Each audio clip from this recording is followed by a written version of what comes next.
What is good, everybody? Welcome to another Niners Nation podcast. This is our first instant reaction podcast of the 2022 season as the 49ers get the win over the Green Bay Packers 28-21. I'm Rob Stats Guerrera. Happy to be with you and happy to be joined by Niners Nation podcaster emeritus, Javi Vega, with us. What's up, Javi? Hey, what's up, Rob? Thanks for having me. Just been busy. Football's back. Like I got the itch on the drive home from work. I'm like, oh, Niners are on. Let's see who's podding tonight. And then you put the link up. I was like, wait, maybe Rob doesn't have anybody to go on with him. So reached out and I'm here. So yeah, I'm happy to be here, man. And we're happy to have you. Michelle Majic was supposed to join us. Something came up, unfortunately, so she had to bow out. So you're really doing me a solid by hopping in here. Thank you very much. We're here. We're going to be here reacting to everything that happened. We'll take your questions, your comments, drop us in, and we'll get as many comments and questions as we can as we run through what I think on the whole, Javi, you have to say is a very successful first week of the preseason for the Niners. Yeah, absolutely. The Niners are going to Super Bowl. That's it. Confirmed.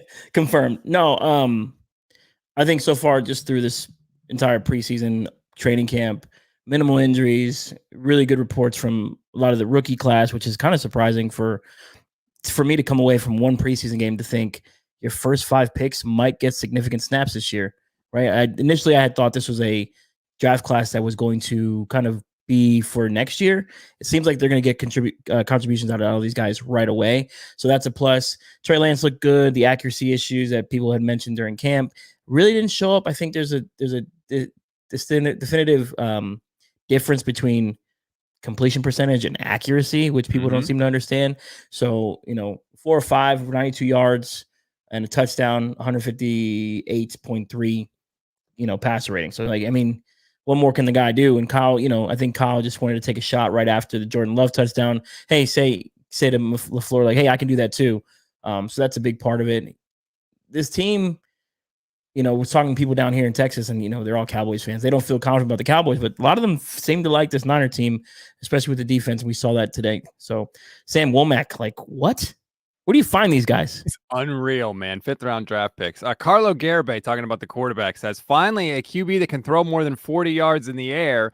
I saw this tweet from Josh Dubow of the AP. Trey Lance's touchdown pass to Danny Gray was thrown 34 yards downfield per NFL stats. Jimmy Garoppolo had 1 completion thrown at least that far in the last 2 seasons for the 49ers. Like, it's going to be a different offense. And it was great to see Trey hang in there with the pocket, closing around. It wasn't like he was all alone back there. He stood in and he delivered an absolutely perfect pass. And shout out Danny Gray for staying in bounds. It was the perfect capper to the night because Trey was not supposed to stay in. He was only supposed to stay in for around 10 or so plays, but I agree with you. Kyle wanted to throw him back out there, and it paid off beautifully.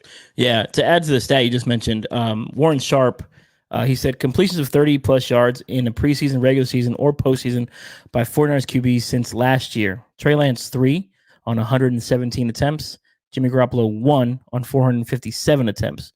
The 3 from Trey Lance, 80 yards today. Or I'm sorry, 80 yards in the preseason, 37 air yards, 45-yard touchdown, 33 air yards, and then the one tonight, 76 yards, 34 air yards. So, yes, air yards matter.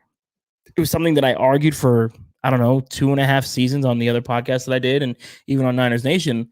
Air yards matter, right? If you can score within 1 to 2 or 3 plays, and you need those quick scores, you couldn't do it with Jimmy Garoppolo. You had to methodically drive down the field. Now, there's nothing wrong with that, but if you're in a pinch and you have to go with the game on the line, I'd rather have somebody out there that can sling it and get me down the field quickly, even if it's just for a field goal attempt, right?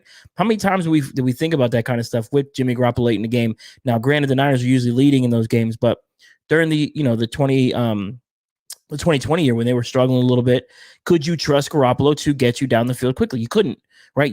We had no vertical passing game. Yep. And now Trey gives you that. And, I don't think Kyle's going to put too much on tape, but I think the rest of the league knows that, hey, this kid can fling it. Kyle has the playbook or the play calls in his playbook to make these things happen. And the rest of the league is on notice now. Now you have to account for the run game plus the deep ball. Oh, and by the way, Deebo Samuel exists to hit everything, intermediate for you. So, it's a very pick your poison type of offense. And I don't want to sound like a super homer here, but this might be the best version of Kyle Shanahan's offense we've seen since he's been here. It was just so encouraging. I thought what you saw from Trey is what you're going to see during the year, right? Because the first drive of the game ends because Trey is late and inaccurate on an out pass to Danny Gray, actually, who Danny Gray still made a hell of a play to try and come down with the ball. It was his only incompletion of the day. But Trey was late throwing the ball, and the ball was not in the best spot. He didn't give Gray enough room to make the catch on the sidelines. That's going to happen with Trey, especially early on. Like, I think that's who he is as a quarterback. His accuracy is not pinpoint all the time. That doesn't matter when he throws a 76-yard touchdown to Danny Gray in the next possession. That's always what it's going to come down to with him. There are some throws he's going to miss, but the 49ers are banking on his ability to make big plays, to get to that high ceiling. And I thought tonight was a perfect example. Yeah, absolutely. I mean, even the first drive, 9 plays, 27 yards, 4 minutes ran off the clock, but then they come right back with 3 plays, 77 yards. Like, you have that ability to do both, right? Do I expect Kyle Shanahan to want to air it out every damn drive? No, because that doesn't make sense. This isn't Chip Kelly's offense. We're not going to go up tempo all game long, because then you're going to tire your defense, and that's how you end up hurting your defensive side of the ball. So, Trey Lance gives you a lot with this offense, and gives Kyle, the way I'll quote Steve Young, Kyle wanted to be expansive with his offense.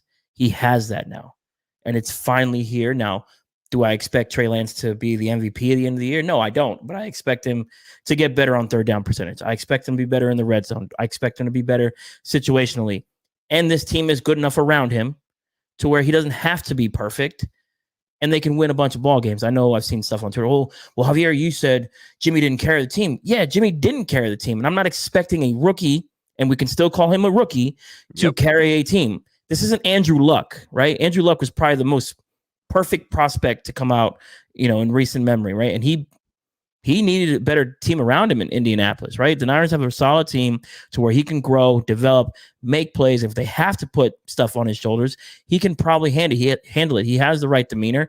He has the right, you can see he carries himself with a level of confidence that I think the Niners and Kyle Shanahan feel very, very comfortable going forward with. I mean, you saw it. Kyle has been more public about his decision to go with Trey Lance than he ever has been. Literally, the first interview of the offseason or the training camp was, oh, by the way, this is Trey's team, by the way. Right. It is what it is, right? So he's ready to go. Kyle's ready to go. This team looks ready to go. They look primed to make some noise this year, especially based off one preseason. Yeah, I know we shouldn't get all super hyped, but when you come away from a game like this, there wasn't many penalties in this game. One event wasn't where there weren't many mistakes. And then defensively, they got 23 guys deep on defense if they wanted to.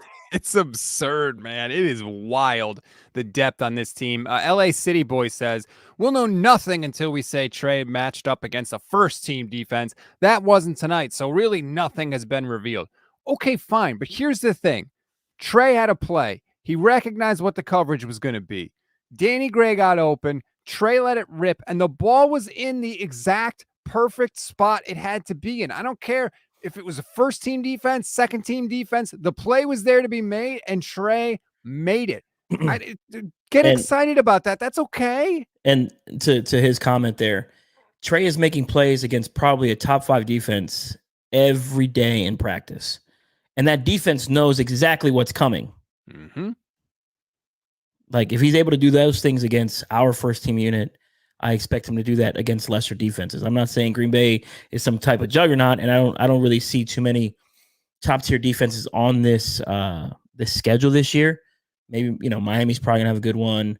The Rams should be okay, but when you look at it, I expect Kyle to be able to scheme things up to get guys wide open. I think part of the process with Trey in practice is Kyle wants to put him in these situations. He's not going to scheme up all these wide open things for him in practice. Hey, Trey, I'm going to give you this play. I know what the defense is calling, and it's on purpose. I need you to go 1, 2, 3 and figure it out. Right. Kyle always builds in the answer to his plays anyways. But in the game, he's not going to do that. He's going to try to make it as easy as possible for him after he's done all the hard stuff in practice. Like, that's what I've taken away from the reports from Jordan and Jason and all the guys who've been in training camp who've watched. Is there some concerns with accuracy? Yeah, a little bit. Is he not fully there yet? Yeah, we don't expect them to be. And I just feel pretty comfortable going into the season that this team should be able to win double-digit ball games. I put up a poll at halftime from the Niners Nation podcast Twitter feed at NN Podcast. Who had the best first half for the 49ers tonight? And the choices were Trey Lance, Danny Gray, Samuel Womack, or other. Samuel Womack won going away with 53.6% of the vote, multiple interceptions, pass breakups. Like, did we steal somebody again in the late rounds of this draft? Sam Womack was a name I didn't know about. It wasn't even on my radar. I don't think it was on anybody's radar, but I think this draft class, we could look back at it now. I think previous drafts, you can see where Kyle had his touches here and John Lynch had his touches here. This draft feels like they relied heavily on their scouting department. Hey, we need you guys to go find us these specific type of players, from Spencer Burford to Samuel Womack to Danny Gray. Ty Davis Price was a name no one really knew about, right? And then the Drake Jackson thing, that's a steal. As long as he's healthy, that's a steal, in my opinion, because that guy's a first-round talent on a bad USC team who didn't help him develop, right? You run into those type of situations. But I said at the beginning of the show, this team feels like they're going to get contributions from their first 5 selections. And if Samuel Womack continues to play the way he plays, there's no way he doesn't make this roster. And according to, talking to Jason and Jordan, the guys from Niners Nation who were at practice, Sam could possibly be your starting nickel corner. And he's a rookie and he's cheap, right? On a team that's right. expensive, on a team that's getting very, very expensive, you need to find these pieces, from a Spencer Burford to Samuel Womack, that are cheap pieces that are going to give you valuable reps every Sunday throughout the season. So I think they did a really good job. And those two guys, I thought both of those guys played fairly well today. Spencer Burford's a dog. He was putting guys in the mud this evening. Yeah, he was. So if they found a solid right guard, kudos to the scouting department. Kudos to John Lynch and Kyle Shanahan, and a bigger kudos to Trent Williams for taking these guys under his wing. Right? Yeah. He said Burford and Poe came down to visit him in Houston. They worked out, and it's paying dividends. So I'm excited. I haven't been this excited about this team in a while, partially because I knew what we were going to get with JG, but now the unknown, makes you a little more excited. So you should be excited. It's going to be a good team, man. It's going to be a good team. Yeah. They're going to look good. I like this tweet from Kyle Posey talking about Samuel Womack. He broke up a pass in 9 of 13 games last year and had 4 games where he had at least 2 pass breakups.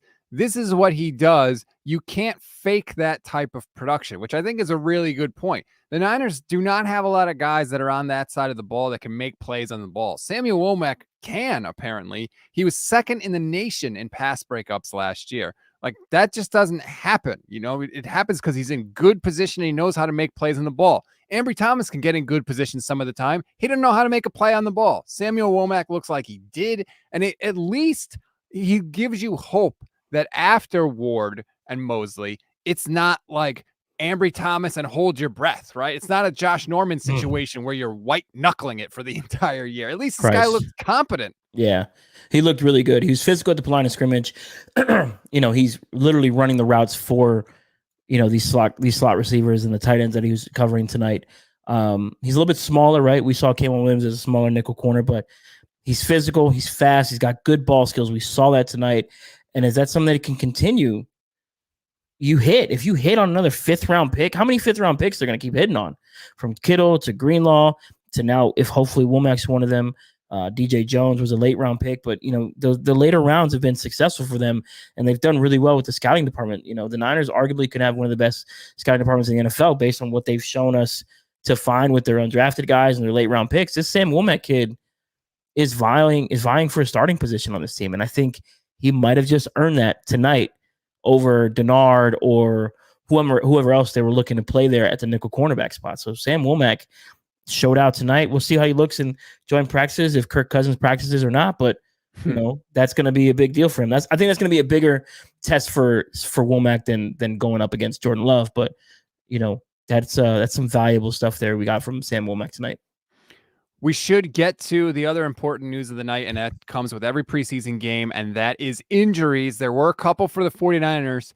One was involving Drake Jackson, who, by the way, looked excellent. He was flashing big time. There's a play where Jordan Love is rolling out and he's being chased by Drake Jackson, and Jordan Love just puts the brakes on, and all of a sudden Drake Jackson does the exact same thing. And oh, by the way, he's 270 pounds and Insane. He broke up the play. Like, he just looked so good. Unfortunately, on another awesome play that he made where he's literally chasing down Jordan Love from behind, he dove and I think he kind of landed funny on his shoulder, and he did the thing that you hate to see. When he got up, it was kind of drooping. It was kind of like hanging down a little bit, and he ended up going into the locker room. I'm trying to keep an eye to see if we have some sort of update on it, but it looked like it could be maybe a dislocated shoulder or something. No official word yet, but I mean, when he was in there, he looked excellent, Javi. Yeah, absolutely excellent. This was a pick that is a luxury pick for them, right? 61. I think a lot of us were expecting him to go center. I know I was, or safety. I didn't expect him to go defensive end. Like, the rich get richer with this kind of pick, right? This guy is a first round talent, right? The only real knock on him coming out of college was his weight issue. And I had read a few things that there was some maturity concerns. Whatever, right? Everyone's got a maturity concern coming out of college. I'm not really worried about it. But had USC won, 7, 8, 9 games, he might have been a first round pick. But since USC was so crappy, he falls in the draft, and he falls literally to the best place he could ever fall, to where he doesn't have to be, this 12, 13 sack guy. He can literally be a 7 to 8 sack guy a year. Bosa's on the other side. You're playing next to Armstead and Kinlaw. And, we talked about this in 2019. How many first round picks did you have on the defensive line? Right? You had 4 with D Ford. Yeah, now you count Drake Jackson. He's a second round pick. Armstead, first round pick. Kinlaw, first round pick. Nick Bosa, first round pick. And then you got the guys behind him in the linebacking core. Like, this defense, this front seven is going to challenge that 2019 front seven for, who's going to be better. And I think this 2022 team is much deeper. But Drake Jackson, as long as he is healthy for this team, he's going to have some valuable snaps. He's going to make Nick Bosa's job a lot easier, because eventually you're going to have to pick which side they're coming from, right? And can I see D'Amico saying, hey, Bosa and Drake line up on the same side like they did with D Ford and Nick Bosa? Absolutely. Who's going to want to block that, right? That's just the Niners have so many ways to attack offenses on defense. It's going to be a fun year on defense. I think, and I've been telling people who I work with, I think this team has the potential to be a top 3 defense in points and yards.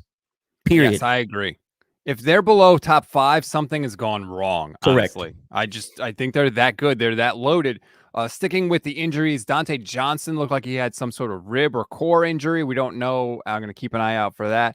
But the biggest injury news, aside from Drake Jackson, since we don't know, but the biggest diagnosed injury news came before the game started, Javi.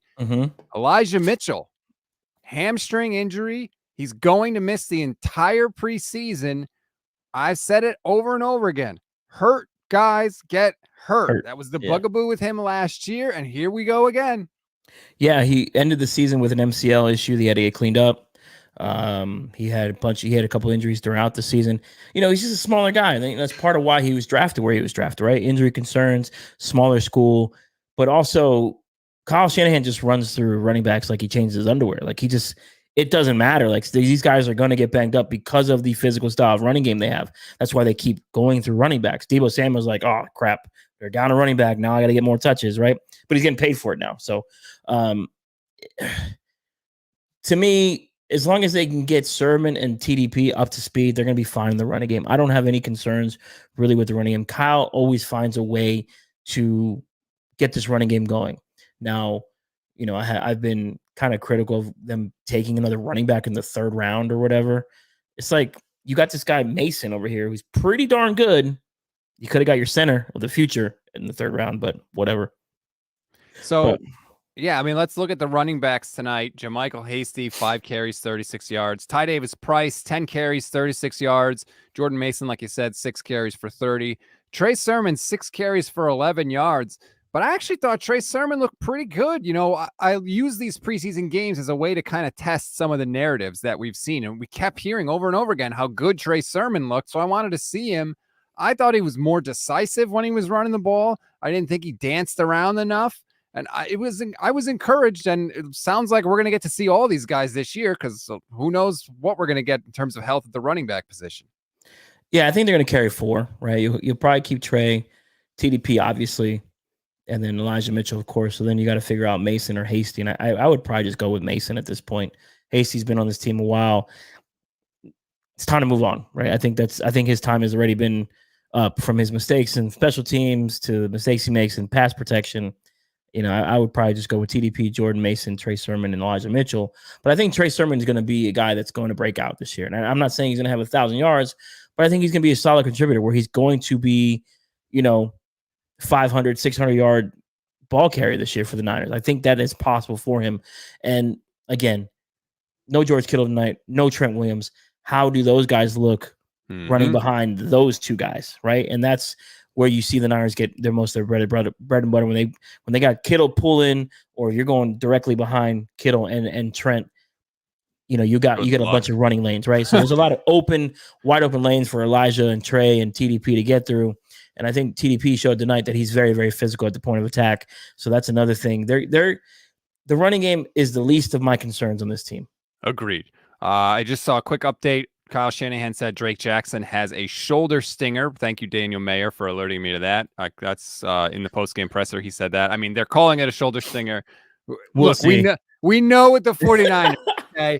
The first thing they say about the injury is not necessarily what the injury actually is. Remember when they said Raheem Mostert was going to be back, and then like an hour later he said he was done for the year? We don't know what we don't know yet. They're like, he's back, and then his knee exploded. I'm like, no, like, come on. Don't. So, whatever. I mean, hopefully it's true. Here's the thing. He's got time. Even if it's a 4-week injury, there's still plenty of time. I mean, the 49ers literally have 2 weeks, 17 days, actually, between the last preseason game and the start of the regular season. So, and they're fine. Right.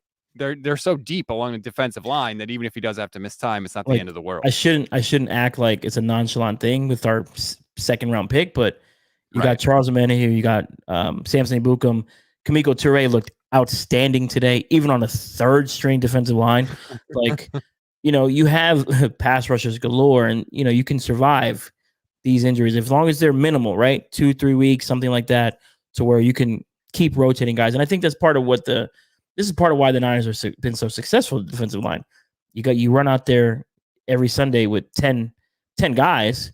You're rotating. Everyone's fresh. You want to keep Bosa snaps limited, but you also want to keep Armstead fresh, right? And then once they need them down for those third and long situations, or there's those for sure passing downs, you got your big guys in there, and they're fresh even towards the end of the game and even towards the end of the season. Like Nick Bosa looked great towards the end of last season.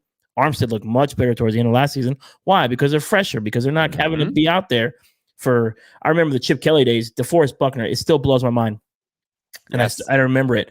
1,077 defensive snaps for DeForest Buckner with Chip Kelly. Like, that is insane. In 1 year. In one season. That is ridiculous, right? You don't see that now because the Niners and Kyle Shanahan, John Lynch, their philosophy is to build that defensive line. And, you rotate like that. I always go back to the Philadelphia Eagles when they won the Super Bowl. They had 9-10 guys coming in and out, right? And that's how you win. And that's part of what, made them so special. And I think this Niners defense, they're going to continue. Trent Williams even said, he's like, Kyle, how many more defensive linemen you want? Like, what the hell? So I'm not too worried about it. As long as Drake Jackson gets himself healthy, he is still a rookie. I'm not counting on him to be the next Reggie White. I'm just counting on him to be someone who can give you more than what D Ford gave me, right? D Ford gave me 6 games, 8 games, whatever it was. If I get 8 games out of Drake Jackson this year, okay, cool. Tim Ryan said that Drake Jackson has a body like Bruce Smith. I thought that was a little over the top. Bruce Smith's one of the greatest pass rushers of all time. Well, body-wise, maybe, but Bruce Smith was he's a different man. They were a little, I mean, look, it's the 49ers announcers, so, you take everything with a grain of salt. But God, Greg Papa stinks. He was not in midseason form, I'll just say that. You're right about Nick Bosa, though. Nick Bosa played 75% of the 49ers snaps last year. Like, that he played every game, but he only played 75% of the snaps because they were so good that they were able to rotate guys and he was able to be effective. You know, it's one thing to say like, okay, we need this guy in crunch time. It's another if he's played 90 snaps and he's, you know, just dragging out there. That wasn't the case. That's why he was so good. Yeah, and then they still won a playoff game without him. Right. They beat the Cowboys without him. Yeah, I was at the game. Like Charles Omenihu was dog walking Tyron Smith, a future Hall of Famer. Like he was all over that guy. So, you know, it's defensively they're going to be fine. From the linebackers, the only concern on defense I have, and people hate that I say it, and I'm not dissing Hufanga. He's the only guy that I'm concerned with on defense. From just a speed perspective, he concerns the hell out of me. That's really it. Did you see that weird play with him? He destroyed somebody. And Bernie saw it watching on the Facebook page. Are we going to talk about that weird flag for? It wasn't even a flag on him. They called a face mask on him, I think, or something. It was just a weird situation. He didn't even touch the face mask. Yeah, he drilled somebody. He can hit, man. The refs are lay the wood. The refs are in midseason form, though. God. Yeah, they need to get rid of the taunting penalty. That needs to go away already. Like, what are we doing? These are grown men. If you can't handle a little bit of trash talk, like you shouldn't be playing NFL football. Like, what are we doing? Completely agree with you. We'll continue to take your questions, your comments. Please keep them coming. We got to get to the other story. And this really doesn't involve the 49ers per se. It actually involves the New York Jets. Yes, that's the key word. So if you didn't see it or you're unaware, Zach Wilson had a non-contact knee injury for the Jets. He went down. It did not look good. It happened on a play where he was cutting back. It looked very similar to when a certain 49ers quarterback cut back and tore his ACL. We don't know right now what the injury is. I've seen some people saying it is a torn ACL. I've seen some people saying it's not. Robert Saleh, after the game, said they think the ACL is intact. He's going to have an MRI. We'll find out. If it is a torn ACL and he's gone for the year, Javi, the New York Jets have entered the Jimmy Garoppolo chat. Yeah, absolutely. Like the Jets offseason reminded me a lot of the Niners 2019 offseason. Like they're wanting to win now. Like whether that's just get to 9 wins or just make the playoffs. Like they're wanting to win now. Their window is now. You have a rookie quarterback on a rookie contract. You cannot waste this window. Now, if he's hurt, obviously, you know, you gotta maximize the rest of this roster with somebody who's competent. You know, we can talk a whole bunch of junk on Jimmy Garoppolo, but he's still a competent starting NFL quarterback. And he would work well with LaFleur, obviously, because he was with LaFleur in San Francisco. Robert Saleh is familiar with his limitations, whatever else he can do. And offensively, they know how to mask his deficiencies and make things work. In New York, it's not like they have a down the field threat. It would be very similar in the offense of what they're doing. They have a decent run game. Laken Tomlinson's over there. The offensive line should be okay. Defensively, they're gonna be pretty good. Like it's a good situation for him to play in New York, whether that's the Jets or the Giants. I'm still of the belief the Niners have to cut him. I don't think anyone's really going to want to take on his contract. I think the league knows it. It's kind of what we said, though, the entire 2021 season. Like, look, the Niners shot themselves in the foot with this entire Jimmy Garoppolo situation. You publicly shopped him. You publicly, went, you were swiping right on every other quarterback, right? Publicly, right? So the rest of the league, you devalued your own asset that way, right? So the rest of the league's like, what the hell? If Kyle can't get any more out of him, what the hell am I going to get out of him, right? Yep. So if his peak is what we've seen, a team like the Jets would benefit greatly from him. A team like the Giants would benefit greatly from him. A team like the Steelers would benefit from him because all three of those teams need to win. And the Giants with Brian Daboll, I don't know. Okay, I take that back. Not the Giants. Brian Daboll's probably looking for his next quarterback. But the Jets and the Steelers, even the Texans, they may want to be in a situation where they get to that 7, 8, 9, 10 win area. And they can do that with a guy like Garoppolo. He's not going to get you all those 10 wins, but if you have a decent enough roster around him, he's going to help provide those wins. If I'm Robert Saleh and for sure it's an ACL or it's a significant injury to where he's going to miss significant snaps, why wouldn't you, right? Do you really want to be picking that high again, right, in this next draft class? Granted, if they stink, then they get the second pick. Then it's not like they're going to take another quarterback. They can get a haul for that second pick for CJ Stroud or Bryce Young, whatever it is. But if I'm the Jets, Robert Saleh, this is his third year. This is year 3. Yeah, year 3. He's got to win. Is it 3 or 2? Oh, never mind. It's 2. I'm sorry. It's This will be year 2. It'll be year 2. Still. He's got to win. He's on a 4-year contract. Like, he can't have a losing season again, especially in New York. This isn't San Francisco. In New York, they will throw hardball questions at you, right? They will press you. And he has to win. Joe Douglas, he's on, this was his call to do this. Like, you got to find a way to do that. And if it's going to get Jimmy Garoppolo, then go get him. Now, are the Niners going to pay part of his salary to trade him? No. If it means, okay, Rob, question. If the Jets say, hey, look, we'll give you a 2023 second-round pick, but you have to eat $10 million Jimmy Garoppolo's contract, do you do that? So what you're asking me is, would I be willing to pay $10 million for a second-round pick? Maybe. But that's what the return would have. It would have to be so high because they're not doing that for a fourth. They're not, because if they cut him, they get all the money back. By the way, Chris Maldonado says, Jimmy to the Jets for anything. I'll be cool with a 7th-round pick and a cold drink. Michael Murphy on the Facebook page says, Jimmy to the Jets for a new Whirlpool and Subway sandwiches for the team for that last pass last season. Oh, Christ. Oh, man. Outstanding. But no, to answer your question, $10 million for a 2nd-round pick? Ah, man, I don't know. I think about it, but remember, the Niners don't have any 1st-round picks, right? And if the Niners are expected to be good next year, that means their current 2023 2nd-round pick could be anywhere between 25 and 32, right? And if the Jets get Jimmy and Jimmy's not, we know who Jimmy is, right? Let's say the Jets end up with a 6 or 7 win team. You're in the middle of the 2nd round. You can package that, get yourself back in the 1st, or just take 2 big swings in the 2nd round. True. Right? Because we know this team's going to need a safety, and we know this team needs a center. Like, those have got to, and I'm still going to preach this until Kyle Shanahan freaking does it. Get a center that is going to grow with Trey Lance. I'm tired of this. Yeah. Right. It's not like it's an unimportant position for Kyle too. It's massive. He's willing to pay for a center. They gave the bag to Weston Richburg. And he was good. He was really, really good. Yeah. But his health just took a crap. And then Alex Mack was like, well, I'm going to retire after I get married and do weird things with my wife, and I'm not going to come back. Oh, okay, cool. Like, what? You know what I mean? Yeah, that's a good way to put it for Daniel there. You're paying $10 million for a potential Drake Jackson. I would pay that. Yes, or you're paying $10 million for AJ Jenkins. You're Dante Pettis. Yeah, I mean, AJ was a 1st-round pick, sadly. But fair. Yeah, so we don't know, but you should have confidence in the 49ers scouting. I think they've earned that. So that's just something to monitor. So we could potentially wake up in a world this week, Javi, and maybe it's this week. We don't know. We're still waiting for the Deshaun Watson ruling. But if Watson gets a year, which I think he's going to, and this injury to Zach Wilson is serious, do you potentially have teams essentially fighting over Jimmy Garoppolo? John Lynch would be in his office smiling so big, right? And it's going to come off wrong. I'm not giving John Lynch any credit for this. Oh, none. Yeah, no. I'm not. You fell into this situation, right? Because you had nothing after the surgery, right? You were waiting for an injury, and it's terrible to say, or you were waiting to see what's going on in Cleveland.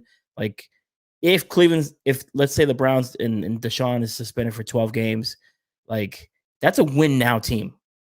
There's no way they're going to roll with Jacoby Brissett. But can they really theoretically pay that much for Jimmy Garoppolo? Yes, they can afford it, but do they want to?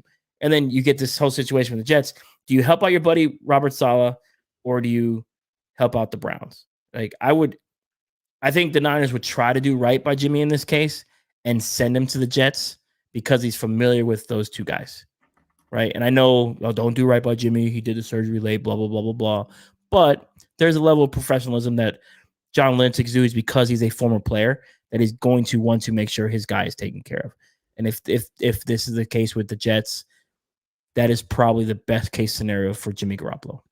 I agree that I wouldn't give the team a ton of credit. I said it a million times. Hope is not a strategy. Mm-hmm. Sometimes you hit the flush on the river, like it works out for you through no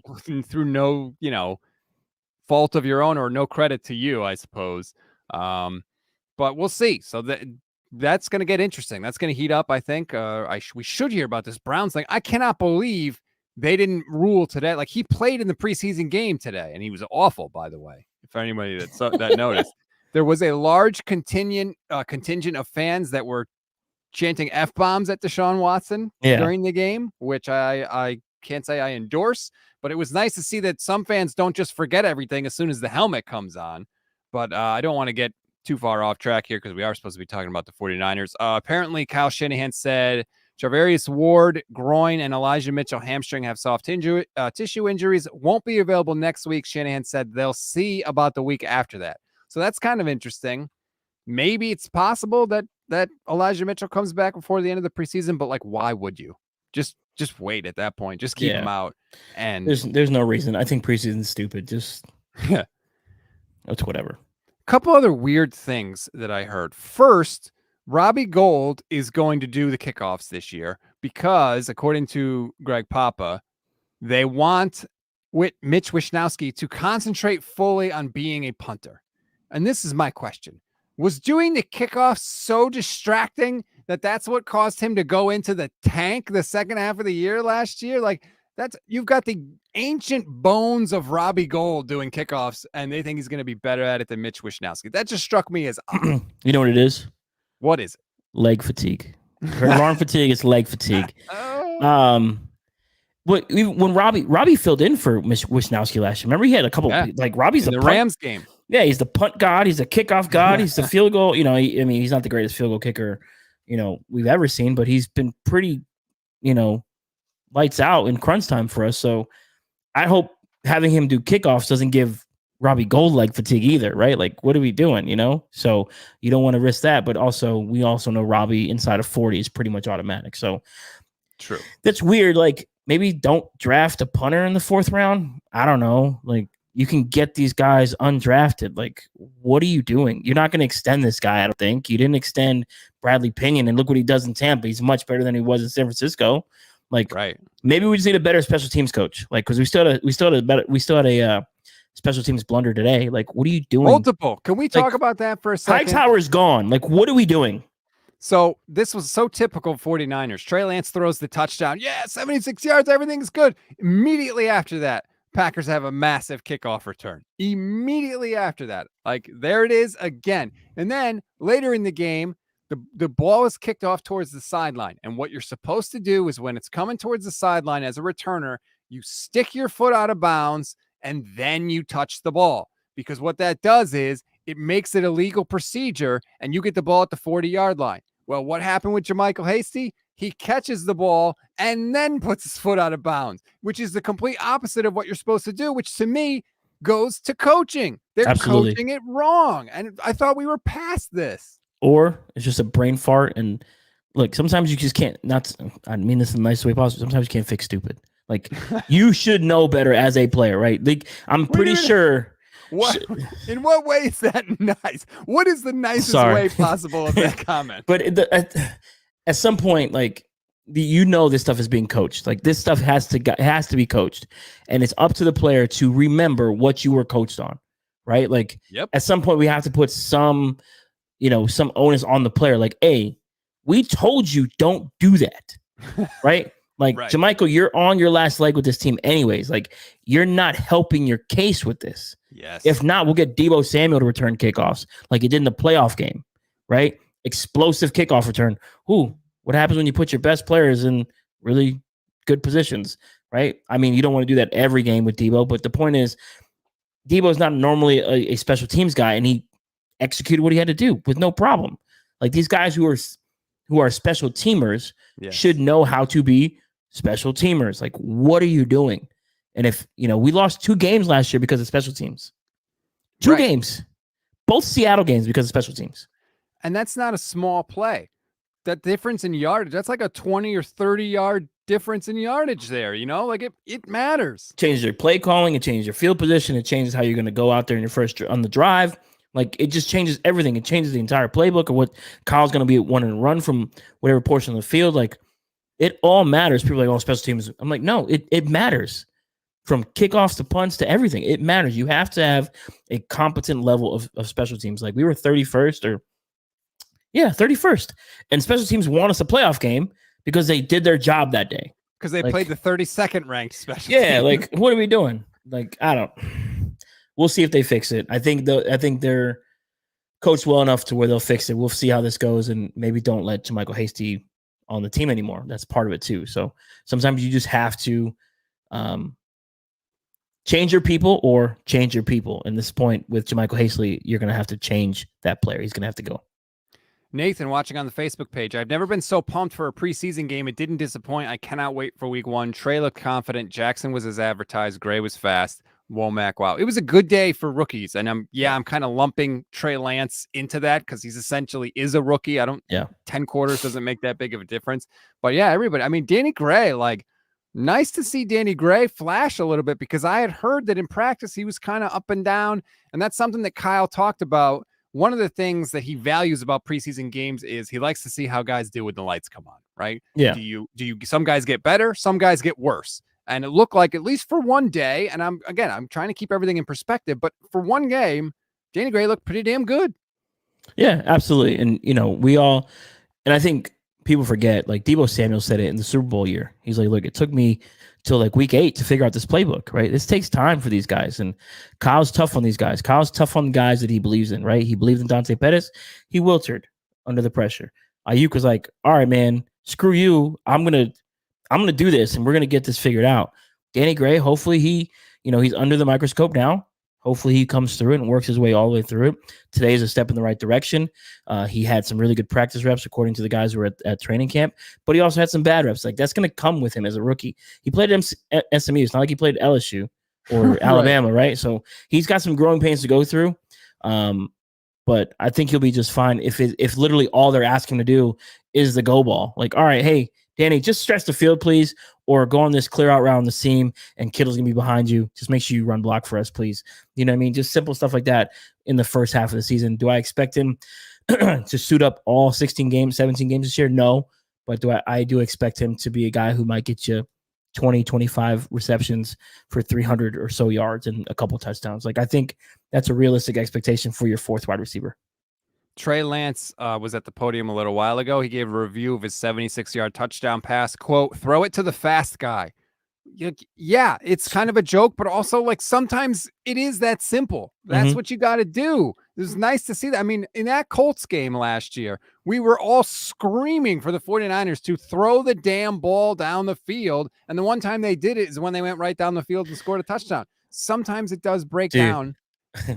I remember that. I was at that game. I was at that game. Man. Getting dumped on in the rain. They're like, well, it was raining and Jimmy couldn't.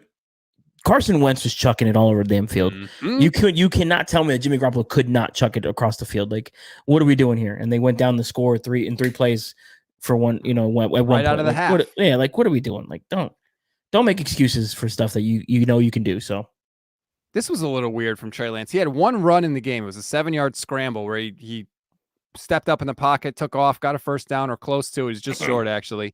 And he slid and he didn't take a hit, which was nice. Apparently he said, quote, I got down. That was my first time sliding in my whole entire life. So that was good.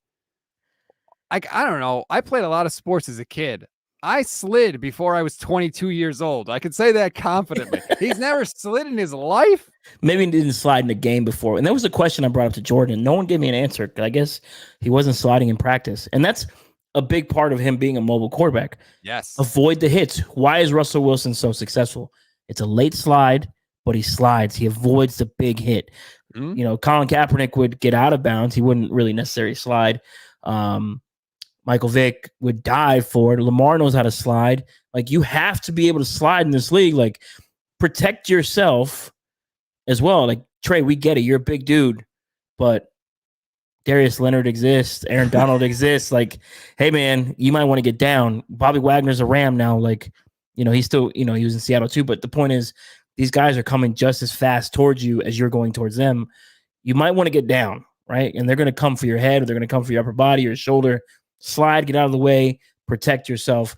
That's encouraging to see, because last year he was just going head first and everything. Yep. We saw in the Arizona game, I'm just going to dive forward. Like, Trey, chill out, bro. Slide, protect yourself. Shoot, get a penalty, because they're gonna call it. If you get a late hit or even close to a late hit, they're gonna call it. So slide, absolutely. You know what? And if nothing else, it kind of speaks to like a little bit of an evolution, right? He didn't slide last year. He slid today. Now, again, it was one play, one time, but It we saw matters. in that Cardinals game, they're down at the goal line. There's two linebackers coming right at him, and he thinks, I'm just going to lower my head and plow through it. And he got absolutely He's destroyed. yeah. Like, so maybe this is him kind of learning. Yeah, it's like Isaiah Simmons and Xavier Collins are not small. Like, what are you doing, bro? That's 500 pounds of man hitting you as you're going. Like, come on, slide or get out of bounds, protect yourself. You are the future of this team.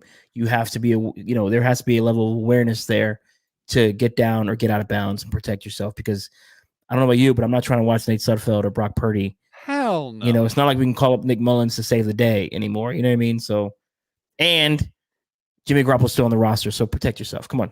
Yes. M. Santana 1-on-1 says, Javi, missed hearing him on the pod. I think everybody's you're getting a lot of love in the comments, Javi. Yeah, it's been a busy time in my house. So yes. I don't know if I told anybody, but I got a really big promotion.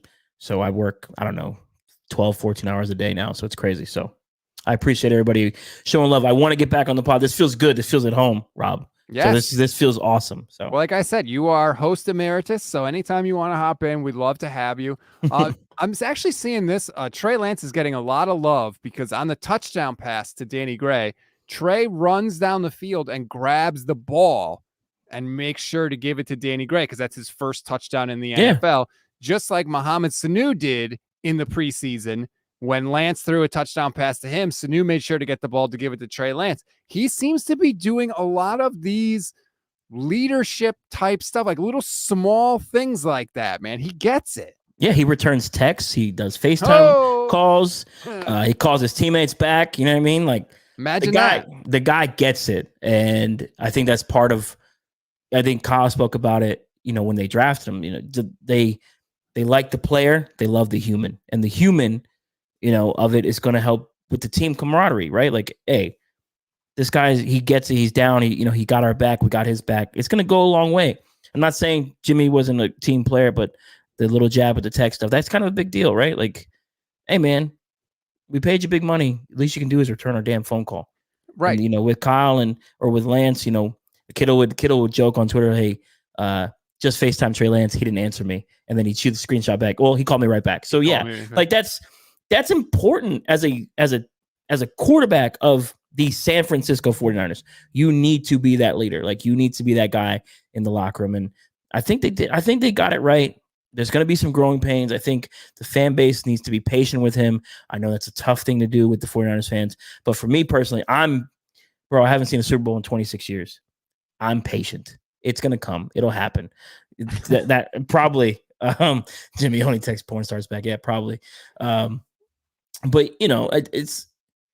I think they got it right. I think Kyle is more convicted in his decision this year than he was last year, right? Yeah. He wanted Trey to win that job last year. He just couldn't give it to him. And I think, Kyle even spoke about it. Like, he was just a little too raw, which is fine.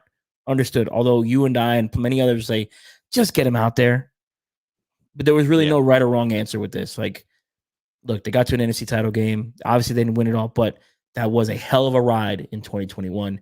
Now you're starting fresh, and we'll see where this goes, man. I'm excited. This team, if not for nothing, this defense is going to be one for the ages, I think. David, watching on the Niners Nation YouTube page, says you will be in the playoff picture. We better be in the playoff picture. The NFC is weaker than me, and I'm 5'10" and 140 pounds, okay? Like, look at the NFC right now. You've got the Rams, of course, defending Super Bowl champions. The Buccaneers, as long as Tom Brady's there. The Packers, who are going to be good, although we don't fear them in the playoffs. And maybe the Cowboys or the Eagles in the East. Like, we're going to be in the playoffs. So do I. I think they're winning winning that division. But, like, you're telling me right now the 49ers are not going to be one of the top 7 teams in the NFC? Of course they are. Barring some crazy injuries, they should be within the top 5. Yes. That's where they should be. Like, I don't believe in the Cardinals. We obviously know Seattle's rebuilding. This Cardinal thing is really, really weird. From the contract, from Kyler, from Steve Keim and Cliff Kingsbury, like, it just feels really, really weird. It feels off, right? This feels like Seattle of last year off, right? Russell wants out, blah, blah, blah. It's a little dicey in Arizona. Fine, cool. I don't care. Carolina, We'll see. Maybe Baker helps them out. Maybe helps them win a couple games. Tampa should be good. Saints, I don't believe in. And Atlanta, please. Philly and Dallas. I live down here in Texas. Dallas's defense is atrocious. The offensive line is in shambles. Zeke, are we sure Zeke can get you 1,000 yards anymore? Like, they're not as talented as they once were. They don't have any wide receivers. You traded Amari Cooper. The other guy from Colorado State, Mike Gallup, he tore his ACL late in the year. He won't be back till middle of the season. They lost another wide receiver to plantar fasciitis. He's out for a while. They got CeeDee Lamb and me and you at wide receiver. Like, that's it, you know? So, yeah, I mean, I think the Niners should be okay. And I think something to monitor is this Matthew Stafford elbow thing, right? Like, I think that is something we should all be watching. Like, is Matt Stafford going to make it through a season this year? And I love Matt Stafford. But, hey, man, that elbow is not for play. You take one good hit there, you take a sack. They are on turf at SoFi. He lands on it wrong. We saw Jimmy land on his elbow wrong, and he ends up messing up his shoulder. Like, could he damage his elbow worse? The Niners could win the NFC West by default, right? I mean, the Rams, look, they won the NFC title game last year, but they also lost 6 straight before that. And that includes 2 with Stafford. So, it's not a given that they're going to win this division at all. Yeah. So let's see. But I mean, you're telling me right now, they better be in the playoff picture. They absolutely better be. Even if Trey Lance isn't great, that's still the floor. The rest of this team is so damn loaded. And I just felt like watching them tonight, I was like, this team is on another level. And I get that it's preseason, but they had 20 guys that didn't suit up. Like 20 guys that are really better than the guys that were on the field, and they still look this good. Like, you have the best left tackle in football who didn't play. Arguably the best linebacker in football didn't play. Arguably a top 3 tight end. You got Deebo and Ayuk. Both guys are probably top 15, top 25 wide receivers, and Deebo gives you a whole bunch of other stuff. Jimmy Ward, underrated safety. To various more, if Jimmy Ward is there, that play doesn't happen. Like, we just know that, right? Like, they are stacked all the way through this roster.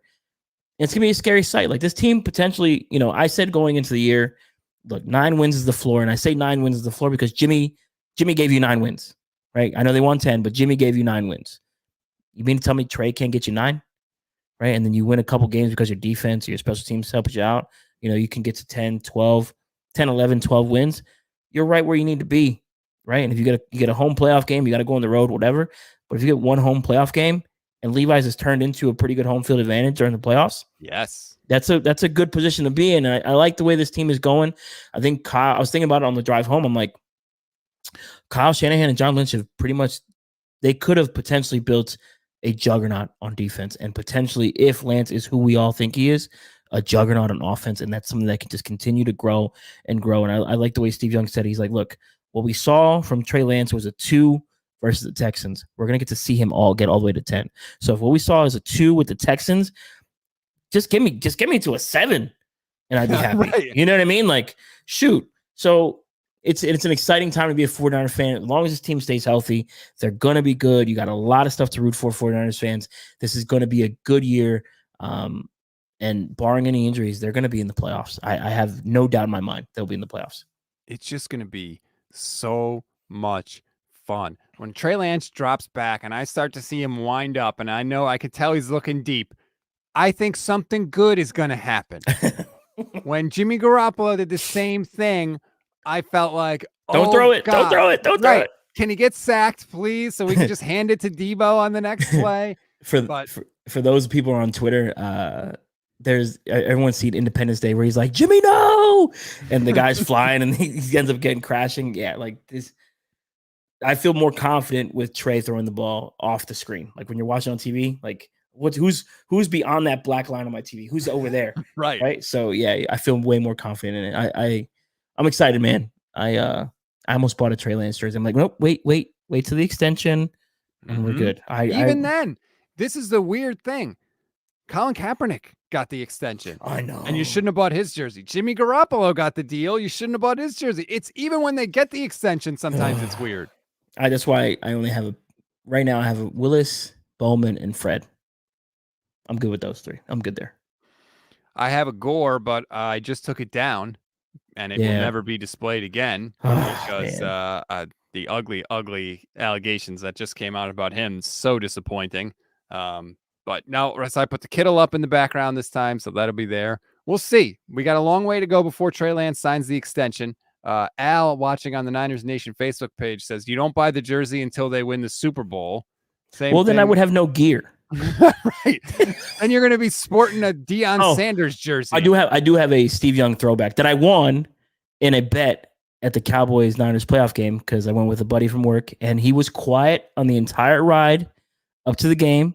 We get to the stadium. He's around all his Cowboy buddies. He gets all huffy puffy. He's like, "We're going to smoke y'all, blah, blah, blah." I'm like, "Okay, cool. Then put some money up."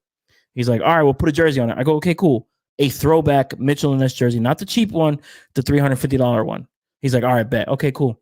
Man, that dude sat down the entire game. Don't talk to me. Come on now. Yeah, and people forget that game was like 23-7 in the third. That game should have been a blowout. Yes, it absolutely should have been. Jimmy Garoppolo did everything he could to keep the damn Cowboys in the game. Whatever. Christ. We're past all that.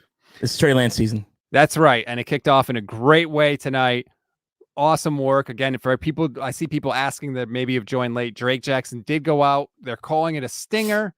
Don't exhale just yet. We'll see what develops with that later in the week. But overall, it was a very good night for the 49ers. Almost everybody stayed healthy. Trey Lance is healthy. Now, he's not going to play next week, we don't think, because they have the joint practices with the Vikings, I believe, on Wednesday and Thursday next week. That's going to be kind of like the second preseason game. But we'll see what happens. We will be here with you, of course, all week. And after the game, every 49ers post game, we will be here live with you talking about it. And Javi, you are welcome on every and any one of those. Thank you so much for jumping in. Thank you, sir. Appreciate you. Thanks, everybody, for the comments. Love y'all. You are the man. Podcast host emeritus, Javi Vega. Please continue, rate, review, follow the Niners Nation Podcast Network. We're so grateful for all the support. Plenty of good stuff coming, including Jerry Rice is going to join us on Monday. Looking forward to talking to Jerry, and obviously got a lot to go over now after coming off of this game, so you're going to want to stay tuned for that. I'm calling into work, Rob. That's it. Oh, boy. It's comeback season. It's Javi comeback season. Oh, man. Thanks, everybody. We'll talk to you again soon.